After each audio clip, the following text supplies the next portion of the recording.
Halo semuanya para pecinta manhwa, kali ini Mimin akan membahas cerita yang sedang trending dikarenakan berbeda dari manhwa lainnya, mengisahkan di zaman kuno di mana para ninja menjadi kekuatan tersembunyi di balik kegelapan yang mengatur dunia. Di antara ribuan anak yang dilatih ke tingkat ekstrim, bahkan kehilangan nyawa, terlahirlah sosok ninja terkuat dengan bakat untuk merenggut kehidupan.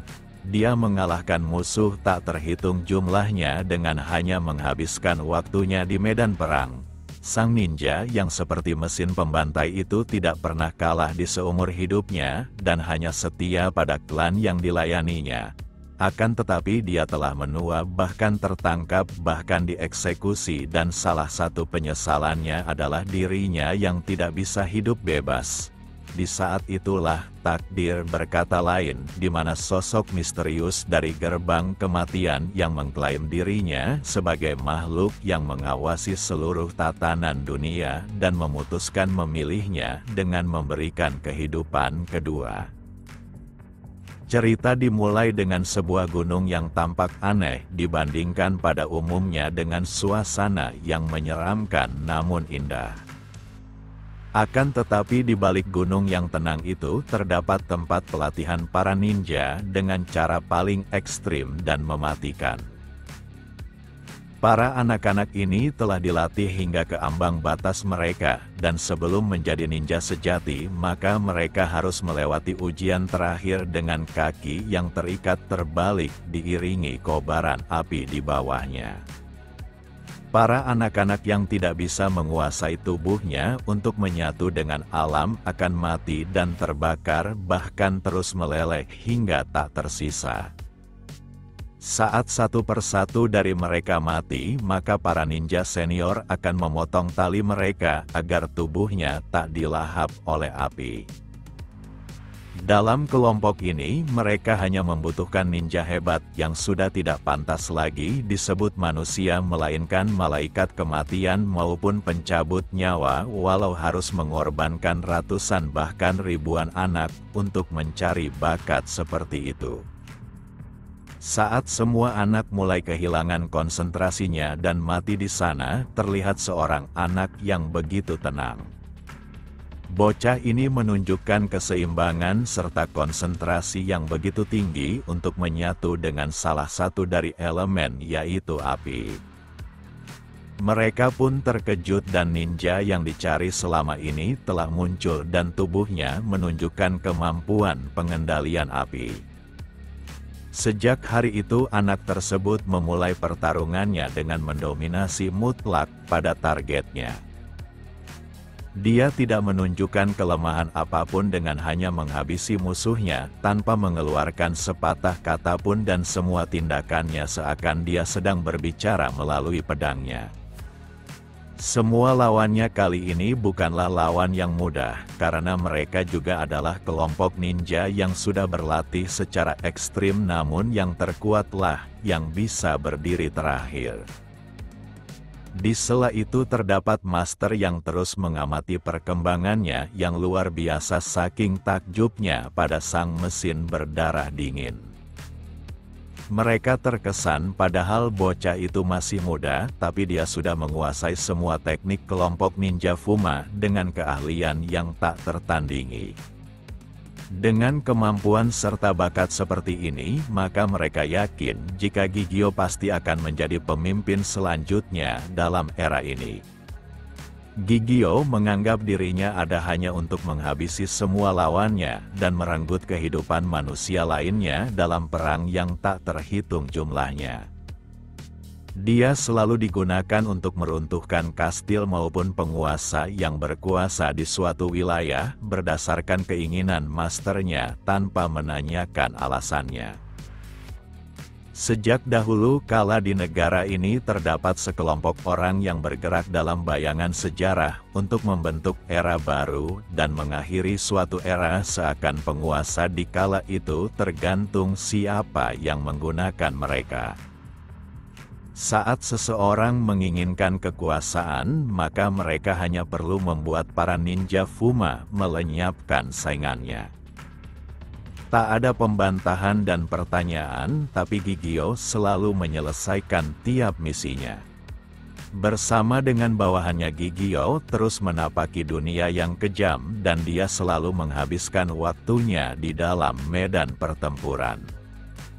Para ninja Fuma adalah orang-orang berbakat yang semata-mata mendedikasikan hidupnya untuk berlatih teknik mematikan dengan sangat keras, dan mereka juga sering dijuluki malaikat maut maupun sang pengacau. Bakat terbaik di antara semuanya dimiliki oleh seorang bocah bernama Gigio, bahkan dia melampaui para seniornya. Markas Ninja Fuma sangatlah terpencil dan sangat rahasia hingga tak diketahui oleh orang luar. Bahkan binatang pun dilarang mendekati tempat itu terkecuali seekor burung yang selalu hinggap di kastil. Burung elang ini selalu melihat apa yang terjadi di sana, seakan dia bukanlah binatang biasa. Sama halnya dengan hari ini di mana Gigio beserta kedua rekannya memenuhi panggilan masternya. Sosok itu memuji serangan kejutan yang dilakukan oleh pasukan ninja Fumanya yang luar biasa. Pria ini adalah Hojo Genan dan dia menegaskan jika Yang Mulia sangat senang atas kemenangan gemilang ini. Bahkan Yang Mulia akan memberikan tunjangan yang lebih kepada mereka semua atas keberhasilan misi ini. Di antara para ninja Hojo menantikan kehebatan lainnya dari yang akan ditunjukkan oleh Gigio.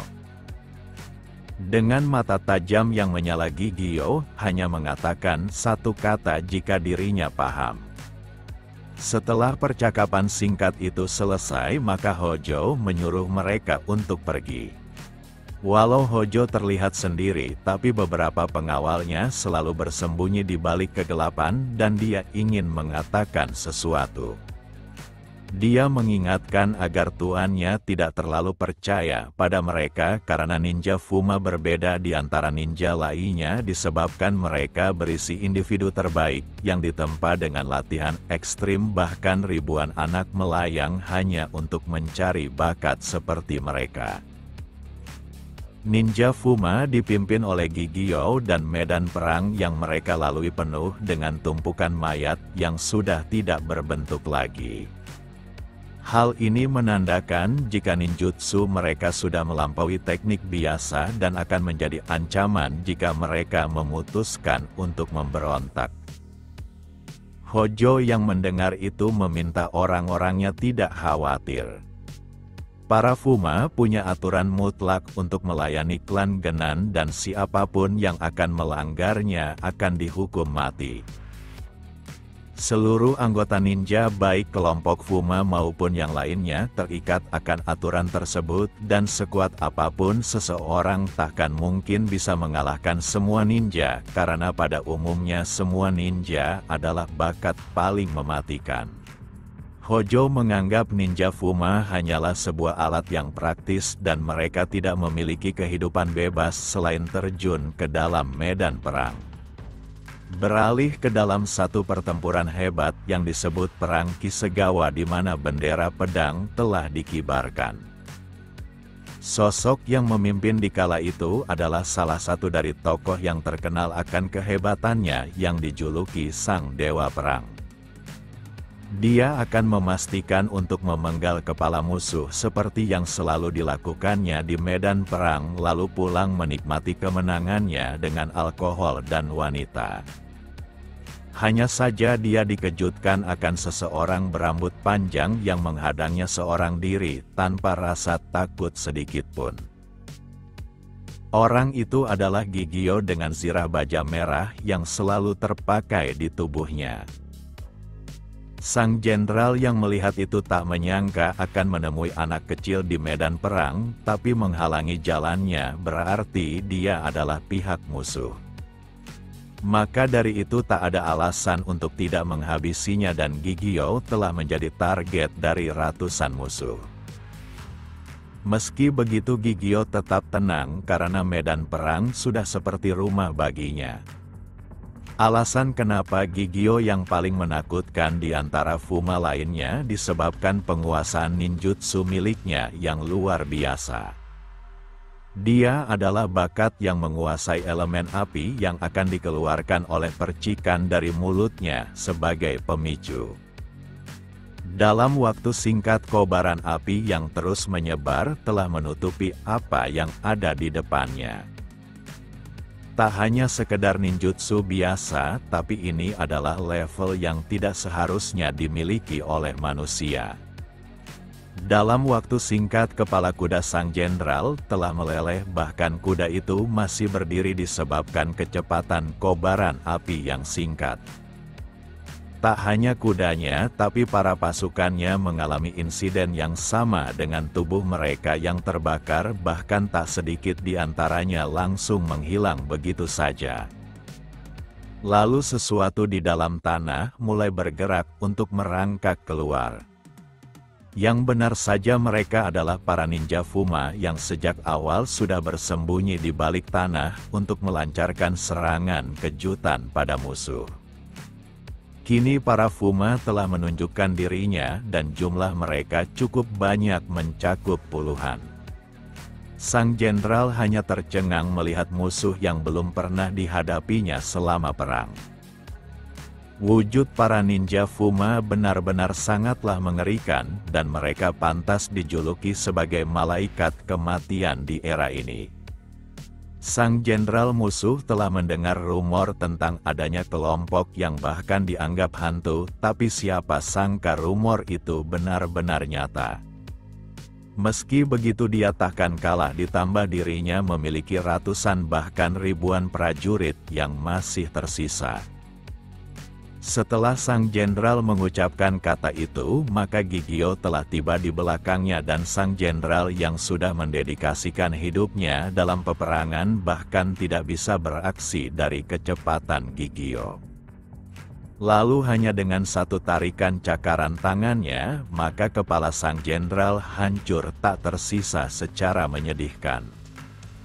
Dengan ini pemimpin musuh telah dikalahkan dan yang lainnya tidak memiliki komando lagi, hingga para Fuma lainnya hanya perlu menghabisi mereka. Beberapa saat kemudian semua pasukan yang berjumlah ratusan bahkan ribuan telah dikalahkan oleh puluhan ninja Fuma. Kehidupan yang sangat keras yang dialami Gigio membuatnya tidak pernah tersenyum sama sekali. Dia hanya akan menampakkan tatapan mata yang penuh kekosongan, tapi sangatlah tajam seakan mengiris siapapun yang menatapnya. Baginya menghabisi musuh adalah segalanya dan itulah jalan hidupnya. Waktu terus berjalan dan Gigio mulai menua dengan rambut yang berubah warna. Meski begitu dia masih terus berperang dan berperang tanpa henti. Waktu yang cukup lama pun telah berjalan dan sekarang Fuma Gigio telah berusia 80 tahun dan dia berada dalam keadaan yang buruk. Perang yang tidak terhitung jumlahnya telah membuatnya kehilangan salah satu kakinya dan sekarang dia bahkan dirantai. Dia berjalan di antara kerumunan orang-orang dengan para samurai yang mengawalnya. Jika ini di masa mudanya, maka orang-orang yang melihatnya akan berlari ketakutan seakan melihat malaikat kematian yang kapan saja bisa merenggut kehidupan mereka. Namun sekarang orang-orang telah mulai melupakan betapa mengerikan dirinya, bahkan orang-orang bertanya-tanya apakah sosok itu benar-benar sang pemimpin ninja Fuma.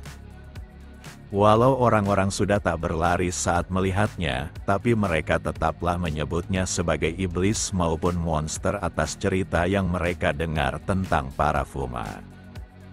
Pada tahun ini Gigio telah ditangkap oleh Shogun di zaman Edo disebabkan klan Genan yang dilayaninya telah dikalahkan serta dihancurkan atas pengepungan besar-besaran yang dilakukan oleh Shogun. Desa tersembunyi tempat para ninja pun ikut dihancurkan oleh serangan yang mendadak disertai cara licik, ditambah jumlah musuh di masing-masing wilayah bersatu untuk mengakhiri era para ninja. Gigio yang sudah berada di usia tuanya tidak memiliki alasan kenapa dirinya harus bertarung lagi. Saat Algojo itu menanyakan kalimat terakhirnya, maka Gigio bahkan tidak memiliki hal seperti itu. Hal ini menunjukkan jika hidupnya selama ini benar-benar tak berguna, dan paling tidak semuanya akan berakhir sekarang.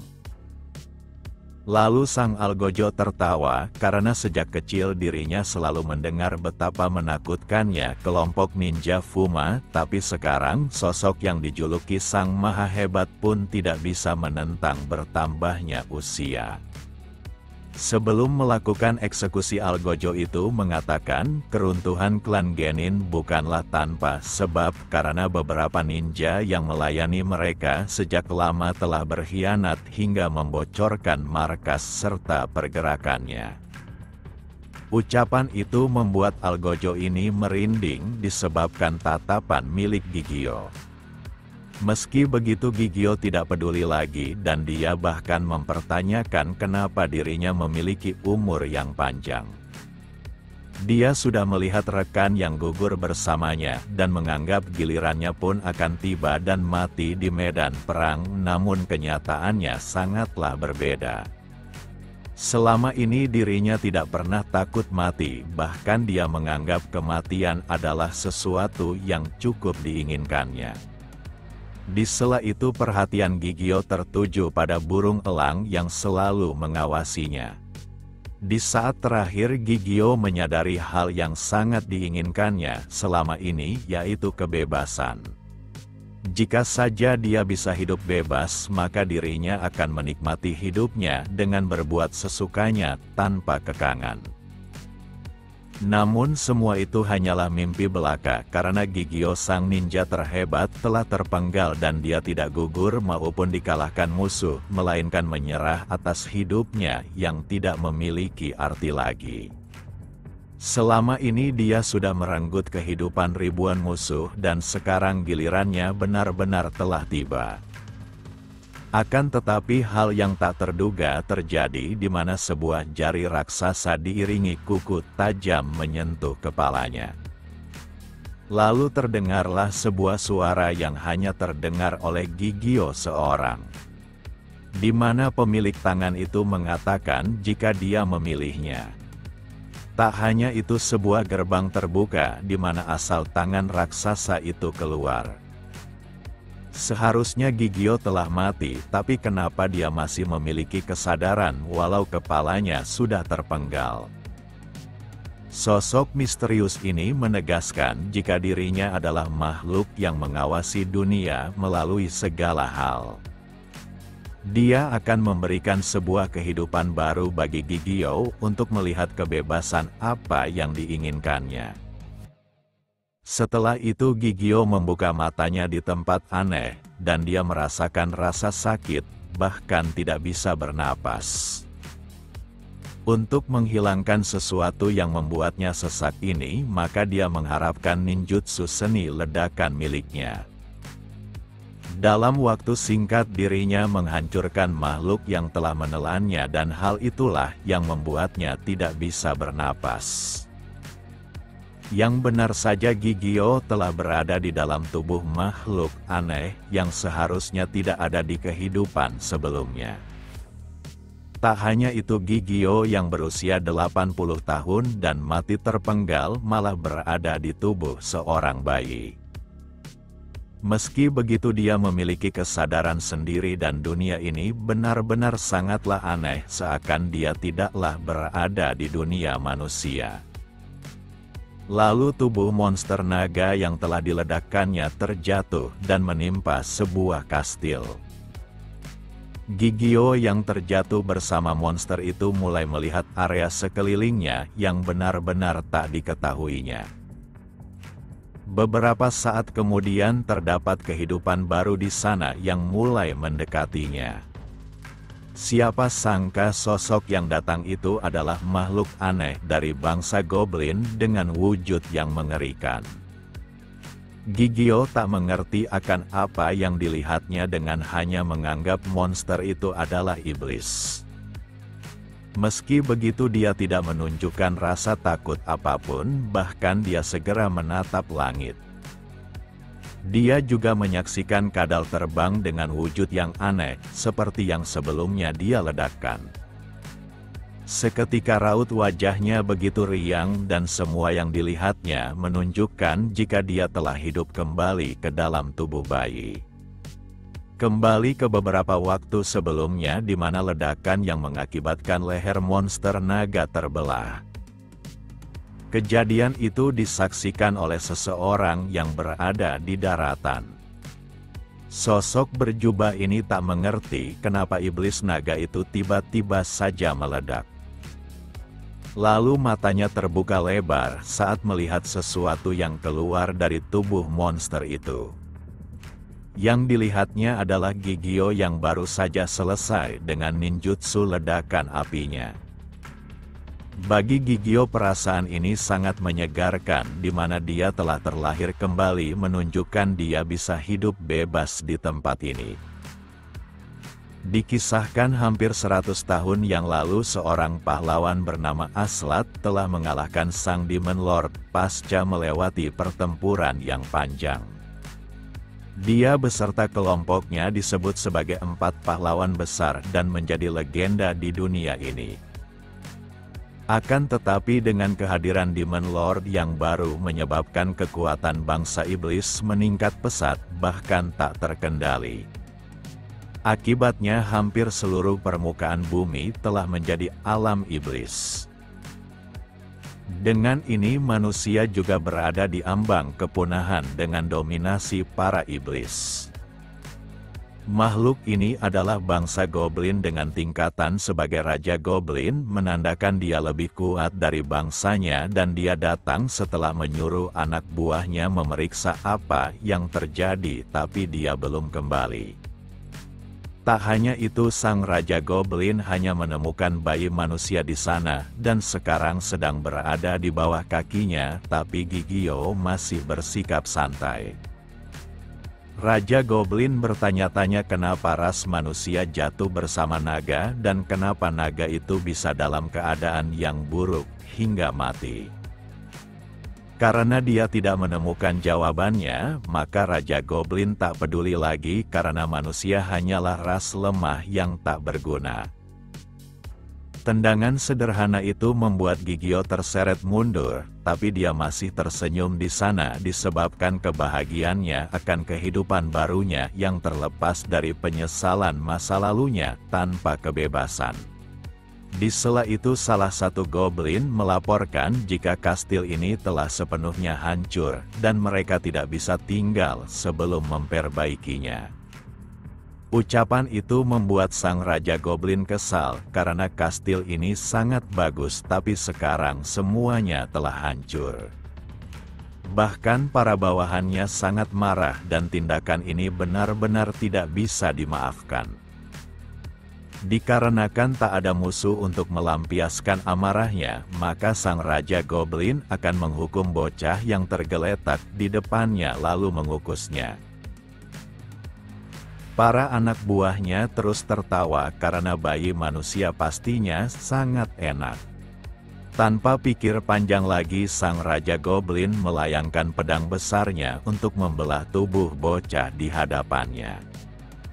Akan tetapi serangan itu terlalu kuat, padahal sang Raja Goblin sudah mencoba mengendalikan kekuatannya. Para bawahannya terus tertawa akan kehebatan rajanya, walau mereka sangat menyayangkan tidak bisa memakan manusia itu karena tubuhnya pasti sudah hancur. Namun kenyataannya sangat berbeda di mana Gigio berhasil menghindari tebasan dahsyat itu.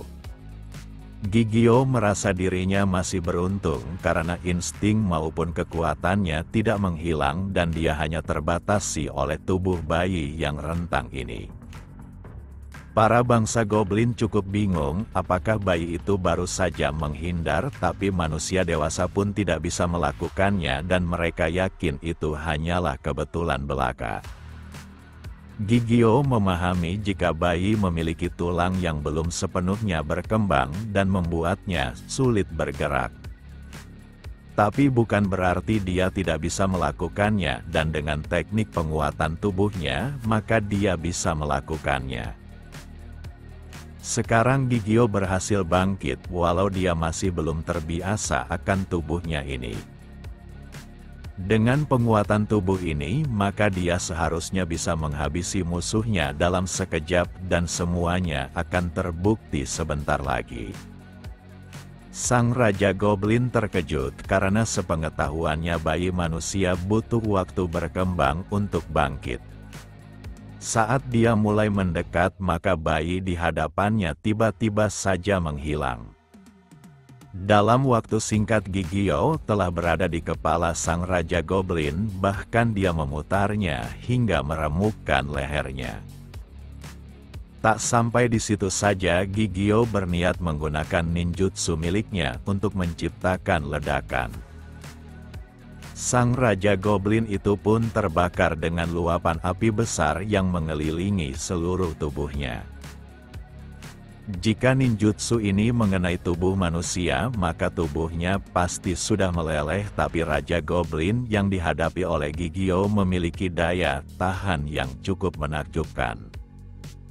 Para goblin yang melihat itu sangat terkejut dan mereka tak mengerti bagaimana bisa seorang bayi manusia melakukan hal ini. Sementara itu orang berjubah sebelumnya mulai menyusuri tempat ini untuk menuju puncak kastil. Dulunya tempat ini pernah menjadi wilayah bangsa elf, tapi sekarang semuanya dikuasai oleh iblis. Alasan dia menaiki tempat ini hanya satu, yaitu rasa penasarannya pada bayi yang meledak keluar dari perut naga. Beberapa saat kemudian, dia pun telah tiba di puncak dan menemukan pemandangan yang buruk, seakan sesuatu baru-baru saja telah terjadi. Semakin dia berjalan mendekat, maka pemandangan yang menjijikkan terlihat. Di mana tempat ini dipenuhi bangsa goblin yang dihabisi dengan cara kejam, bahkan potongan tubuh mereka berserakan di sana. Gadis ini makin tak paham apa yang sebenarnya sedang terjadi. Lalu perhatiannya tertuju pada sebuah makhluk kecil yang berlumuran darah di antara para mayat goblin. Yang benar saja sosok itu adalah bayi yang dilihatnya dan dia terlihat tertidur pulas. Meski tubuh Gigio telah bertahan dari pertarungan, tetapi tetap saja dia masih bayi hingga membutuhkan waktu memulihkan kondisinya. Wanita ini terus bertanya-tanya apakah mungkin seorang bayi melakukan semua ini. Yang benar saja sosok ini adalah bangsa elf bernama Titania, sekaligus salah satu dari 4 pahlawan. Kembali ke dalam ingatan Gigio saat dirinya masih bayi dengan memiliki kedua orang tua yang tampak menyayanginya. Lalu desanya diserang oleh pihak musuh hingga menghanguskan segala yang ada di sana. Akan tetapi sebuah keajaiban terjadi di mana Gigio yang terbaluti berhasil bertahan di tempat yang telah terbakar. Orang-orang yang menemukannya adalah para ninja dan mereka menganggap bayi itu memiliki karakteristik seorang ninja. Gigio yang telah terbangun tak mengerti bagaimana bisa dia melihat kenangan masa kecilnya yang seharusnya tak bisa diingat. Lalu dia terkejut karena seorang gadis telah menggendongnya. Gigio menganggap jika gadis itu memiliki telinga yang aneh, dan dia pastinya merupakan penduduk asli di tempat ini. Lalu Titania meletakkan tubuh Gigio di atas batu. Setelah itu dia memberikan rasa hormatnya kepada sang ninja Fuma di hadapannya dan memperkenalkan namanya. Gigio yang belum bisa berbicara hanya penasaran dalam hati bagaimana gadis itu mengetahui tentangnya. Titania pun meminta maaf karena sudah lancang mengintip ke dalam ingatannya. Dia juga yakin jika Gigio pastinya cukup kesulitan dengan tubuh barunya dan dia menawarkan diri untuk mendampinginya. Gigio yang mendengar itu hanya menatap gadis itu saat menawarkan bantuan. Lalu Gigio memutuskan untuk menerima gadis itu karena jika dia memiliki niat buruk, maka dirinya hanya perlu menghabisinya saja. Sekarang dia tidak mengetahui apapun tentang dunia ini, tapi berbanding terbalik dengan Titania. Maka dari itu dia tertawa menunjukkan persetujuannya. Titania pun segera memeluknya karena dia pasti akan menjaga Gigio dengan baik. Hanya saja pelukan itu terlalu erat dan walau Gigio seorang bayi, tapi dia sebenarnya adalah kakek tua yang hampir hidup 1 abad lamanya.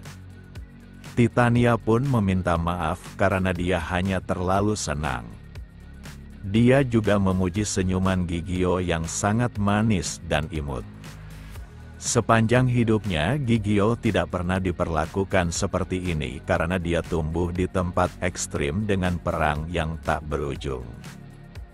Lalu dia menduga jika gadis ini bisa saja mencoba mengelabuinya dan satu-satunya yang bisa dirinya percayai adalah dirinya sendiri. Dia tidak membutuhkan orang lain karena hanya akan melumpuhkan akalnya. Cara berpikir itulah yang diajarkan padanya oleh kepala klan Genan. Namun di kehidupan ini dia tidak perlu menahan dirinya dan takkan terikat oleh siapapun karena hati yang terikat takkan bisa mendapatkan kebebasan. Di kehidupan sebelumnya dia terikat pada kelompoknya serta klan Genin, tapi sekarang dia tak memiliki ikatan seperti itu.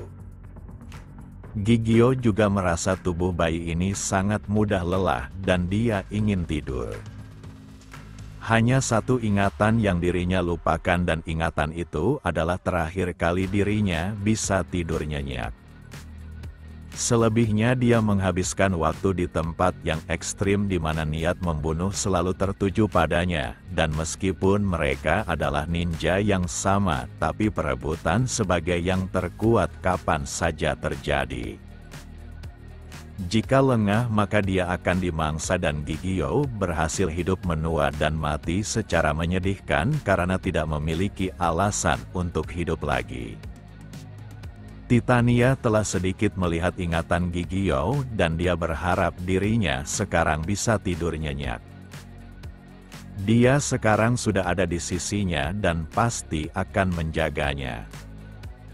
Titania juga akan memastikan jika Gigio takkan sendirian lagi menghadapi dunia ini seperti kehidupannya yang sebelumnya.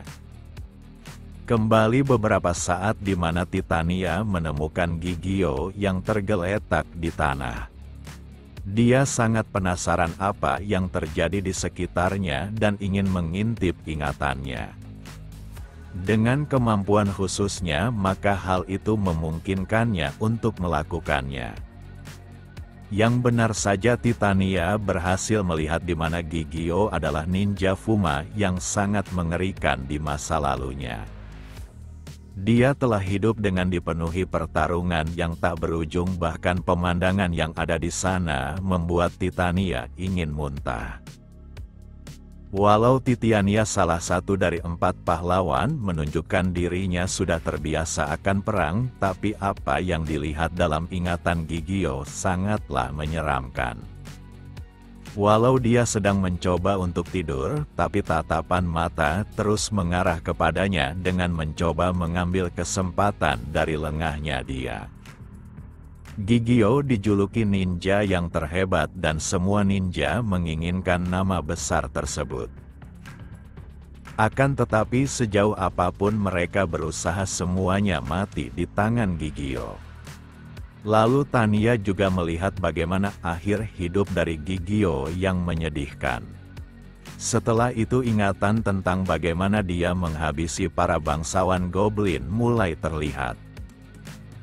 Dia benar-benar telah mendominasi dengan kekuatan mengerikan, tapi di balik kekuatan itu terdapat kehidupan seperti neraka yang sudah dijalani oleh Gigio. Titania yang telah usai melihatnya bahkan menangis karena dapat merasakan kehidupan yang begitu menyedihkan dari seorang manusia. Walau begitu, Titania juga tidak memungkiri jika Gigio bagian dari ninja yang sangat menyeramkan sekali. Salah langkah sekali saja dalam hidupnya, maka Gigio bisa menjadi demon itu sendiri. Tetapi dia memiliki keinginan untuk bebas, dan kebebasan yang tak ingin dikekang oleh bangsa iblis adalah salah satu dari kualitas pahlawan. Sekarang dia akan menemaninya menjalani kehidupan dunia barunya. Di saat yang sama sang Raja Goblin ternyata belum mati meskipun keadaan tubuhnya sudah sangat buruk. Dia tak percaya jika semua ini disebabkan oleh seorang bayi manusia dan dia harus membalaskan dendam bangsanya. Saat ini bayi itu sedang tidur dan dia hanya perlu meremukkan tubuhnya bersama gadis itu. Akan tetapi insting Gigio sebagai ninja sudah terbiasa akan serangan mendadak dan naluri bertahan hidupnya selalu aktif. Salah satu dari teknik yang selalu menghancurkan musuhnya adalah seni cakar pencabik. Dalam waktu singkat tubuh goblin itu dihancurkan total hingga tak tersisa lagi. Kemampuan Gigio saat tubuhnya mencapai usia 80 sudah pantas disebut bukan manusia lagi, tapi tubuh yang menua tidak memungkinkannya menggunakan tekniknya secara maksimal. Tapi sekarang dia bisa melakukannya dan kekuatannya adalah ancaman sesungguhnya bagi para iblis di dunia ini. Di saat yang sama Tania melihat monster mendekati mereka. Monster ini adalah tipe yang memiliki banyak mata untuk memerhatikan targetnya. Dalam waktu singkat Tania menghabisi monster itu dan dia merasa jika musuhnya sudah mendeteksi keberadaannya. Maka dari itu dia harus segera meninggalkan wilayah yang sepenuhnya sudah dikuasai oleh bangsa iblis. Sementara itu bangsa iblis yang mengirim monster penuh mata itu berhasil melacak keberadaan salah satu dari 4 pahlawan. Laporan itu ditujukan langsung kepada sang Lord Iblis tertinggi dan ini adalah tempat di mana iblis terkuat berkumpul. Di antara semua iblis yang ada di antara jari-jari terlihat mata besar di atas mereka semua. Lalu para iblis merasa laporan itu tidaklah berguna dan yang lainnya tak menyangka jika Titania masih hidup. Meski begitu mereka tidak perlu mengkhawatirkan apapun karena Titania sudah kehilangan separuh kekuatannya. Sang pembawa berita membenarkan hal itu, dan yang perlu mereka bahas adalah bayi yang dibawanya. Monster yang mereka kirim telah berhasil melihat jika bayi itu memiliki kemampuan yang aneh. Meskipun hanya seorang bayi, tapi tak ada yang dapat memastikan kenapa dia bisa sekuat itu. Kemudian iblis dengan ukuran raksasa berbicara dengan memberikan perintahnya. Dia meminta 10 iblisnya untuk memberitahu Raja Peri untuk menghabisi Titania bersama bayi kecil itu. Para 10 iblis mengerti dan mereka akan menyampaikannya. Sementara itu keributan terjadi di tengah hutan hingga menciptakan gemuruh di sana. Yang benar saja asal gemuruh itu adalah monster ini yang sedang mengejar mangsanya. Yang diincarnya adalah Titania dan dia berlari sambil membawa Gigio yang masih tertidur. Tak hanya satu tapi jumlah monster ini makin banyak. Saat Gigio terbangun dia sangat kegirangan menyaksikan makhluk yang belum pernah dilihatnya. Lalu Titania meminta agar Gigio tidak terlalu bersemangat karena monster serangga itu sangat berbahaya. Tidak hanya didapat tapi beberapa di antara mereka mulai terbang mengincarnya. Dikarenakan tak punya pilihan, maka gadis ini akan menggunakan sihirnya. Para serangga yang terkena serangan itu dapat dikalahkan dalam waktu singkat. Gigio terkesan akan ninjutsu yang belum pernah dilihatnya dan gadis yang bersamanya cukup terlatih. Hanya saja jumlah para monster serangga terlalu banyak hingga situasinya sangat buruk. Berbanding terbalik dengan gadis itu, tetapi Gigio sangat kegirangan melihat makhluk aneh yang tidak pernah ditemuinya. Saat monster serangga itu mencoba menyerang, maka mereka tiba-tiba saja berhenti. Alasan monster itu menghentikan serangannya hanyalah karena sebuah cahaya kecil berada di depannya. Yang benar saja cahaya itu adalah makhluk dari bangsa peri, dan dia meminta serangga itu untuk pergi. Setelah mendengar ucapan itu, para serangga tersebut segera melarikan diri seakan peri mungil itu sangat berbahaya. Lalu peri ini mempertanyakan keberanian Titania yang menginjakkan kakinya di hutan peri. Tiba-tiba saja raut wajah mungil peri itu berubah menjadi menyeramkan. Mereka adalah ras yang sangat membenci bangsa elf seperti Titania. Titania telah menduga jika pertarungan antar para peri takkan terhindarkan, tapi dia tidak punya pilihan selain melalui hutan ini. Di sisi lain Gigio terus tertawa saking senangnya atas makhluk kecil di depannya.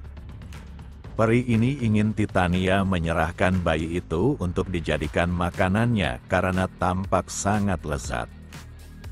Hanya saja para peri malah mendapatkan perlakuan yang buruk, di mana jari-jari tangan Gigio telah menyentuh mereka.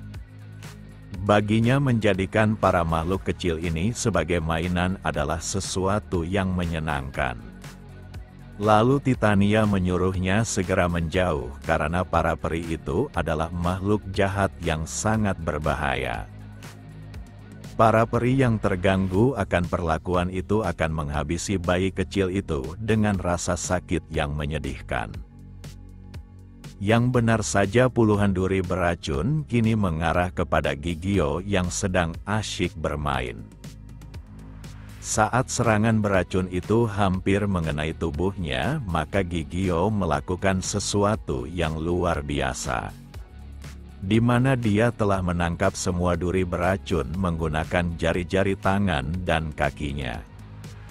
Dengan melihat adanya ancaman, maka Gigio takkan diam lagi dan akan membalasnya. Dalam waktu singkat Gigio melempar seluruh duri yang ditangkap kepada para peri. Mereka yang tidak menghindarinya akan terjatuh dan mati di waktu itu juga. Walau para peri adalah makhluk terbang yang ahli, tapi lemparan Gigio sangat akurat. Mereka tak mengerti bagaimana bisa bayi manusia melakukan hal ini. Sementara itu Gigio cukup menyesal karena sudah menghabisi para peri, padahal dia masih ingin bermain dengan mereka. Dia tak bisa menahan hasrat bertarungnya ketika merasakan niat buruk musuhnya. Lalu insiden itu kembali dengan lebih menyeramkan saat duri beracun dalam ukuran besar mengincar mereka berdua. Titania merasa harus segera melarikan diri karena berada di dalam hutan ini akan sangat berbahaya. Meski begitu Titania tidak bisa sepenuhnya menghindar dan terjatuh. Dia sangat merasa tak berguna karena tidak bisa melindungi Gigio, padahal dia adalah benih harapan. Musuh yang datang kali ini adalah Sang Ratu Peri dengan kekuatan terbaik dari bangsa peri. Sang Ratu Peri tertawa karena dia sudah lama ingin bertemu dengan Titania, tapi sekarang dia malah datang sendiri menggali kuburannya. Titania sangat mengenal Ratu Peri itu, di mana dia dikenal dengan nama Elva. Sama seperti peri sebelumnya, Elva juga meminta bayi di tangannya sebelum menghabisi Titania. Para iblis tingkat atas menginginkan bayi itu dan Elva harus mendapatkannya apapun yang terjadi. Meski begitu dia yakin jika Titania takkan memberikannya dengan mudah, maka dia akan menghabisinya terlebih dahulu. Kini sang Ratu Peri telah mengeluarkan senjata miliknya. Lalu dia menyerang secara tak langsung menghancurkan apa yang dilewati oleh kekuatan pedangnya. Bahkan pepohonan besar di hutan ini pun menghilang tak tersisa. Cairan di dalam pedangnya adalah asam yang bisa melarutkan apapun yang dilewatinya. Serangan berikutnya dirinya takkan meleset lagi dan pasti akan menghabisi Titania. Walau Titania harus mati, tapi dia takkan menyerahkan Gigio apapun yang terjadi. Elva mengerti dan hal itu lebih baik karena dia bisa menghabisi mereka secara langsung. Untuk mengatasi serangan Ratu Peri, maka Titania menggunakan kemampuannya untuk mengendalikan pohon sebagai tameng, tapi hal itu tidaklah berguna. Serangan yang dilancarkan oleh pusaka bangsa peri yang digunakan oleh Elva terlalu kuat. Saat ujung pedang itu akan menusuk Titania, maka Gigio menangkisnya menggunakan jari telunjuknya. Untuk pertama kalinya Gigio merasakan perasaan aneh di mana dia tidak bisa membiarkan gadis yang bersamanya mati. Ratu Peri sangat terkejut bagaimana serangannya dihentikan dengan mudah. Dia mulai paham kenapa bangsa iblis tingkat tinggi menginginkannya karena dia bukanlah bayi biasa. Meski Gigio dapat bertarung, tapi dia benar-benar tidak nyaman akan tubuh kecilnya yang lemah. Akan tetapi dia memiliki teknik yang memungkinkannya untuk menghabisi makhluk bersayap di depannya. Hanya dengan menggerakkan jarinya, maka tubuh sang Ratu Peri tiba-tiba saja terpotong. Ratu Peri terus bertanya-tanya apa yang terjadi pada tubuhnya. Walau teknik ninjutsu Gigio sangat mematikan, tetapi tidaklah cukup menghabisi sang Ratu Peri. Dia hanya membutuhkan satu serangan lagi untuk melakukannya. Akan tetapi Titania malah menghentikan Gigio karena dia harus mengatakan sesuatu terlebih dahulu. Sebelum Gigio menghabisi Ratu Peri, dia meminta agar di masa depan Gigio membiarkan hutan ini dipenuhi bangsa peri tanpa menghabisi mereka. Dia ingin hutan ini kembali seperti dulu di mana ditempati oleh bangsa peri dan bangsa elf bahkan hidup berdampingan. Titania yakin jika di masa depan Gigio akan memimpin dan mengalahkan semua iblis dan akan membentuk tatanan baru di dunia ini. Sejak dahulu kala bangsa elf dan bangsa peri membentuk aliansi dan hidup bersama untuk menjaga hutan. Akan tetapi perselisihan di antara keduanya terjadi dan membuat kedua ras bermusuhan. Saat itu dirinya masih muda dan tak bisa melakukan apapun ditambah dengan campur tangan para iblis. Saat mendengar jika kejadian itu terjadi 150 tahun yang lalu, maka Gigio sangat terkejut karena gadis muda ini ternyata lebih tua darinya. Di saat yang sama Ratu Peri muak mendengar cerita itu dan dia yakin jika racun yang masuk di tubuh Titania pasti sudah mulai menggerogoti tubuhnya.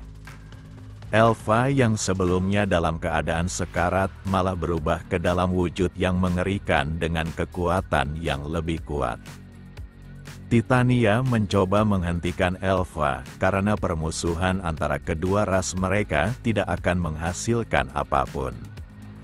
Namun Elva menganggap ini adalah misinya dan dia harus menyelesaikannya. Tak hanya mengalami peningkat kekuatan, tetapi terdapat sesuatu yang ada pada leher sang Ratu Peri. Titania mengetahui jika hal itu adalah segel kontrak dan dia bertanya-tanya apa yang sudah dilakukan oleh Elva. Bagi sang Ratu Peri, dia tidak perlu menjelaskannya dan ini adalah kekuatan yang diberikan oleh Raja Iblis. Di masa lalu baik Elva dan Titania merupakan sahabat yang hidup bersama dalam satu hutan dan mereka sering membicarakan kenapa para manusia dan para iblis selalu saja bertarung hingga merusak alam. Meski perang sedang berkecamuk di luar sana, tetapi Elva dan Titania yakin jika hutan ini akan baik-baik saja. Mereka berdua adalah tuan putri dari ras berbeda dan saling bersumpah untuk saling menjaga dan melindungi hutan ini bersama. Hanya saja keduanya harus bermusuhan di sana. Perang antara kedua ras dan Elva harus memenuhi misi untuk membalaskan dendam spesiesnya. Meski dia harus meminjam kekuatan ras iblis, tapi dia akan melakukannya. Semua kekuatan serta menghilangnya rasa hormat dalam dirinya hanyalah untuk menghabisi Titania.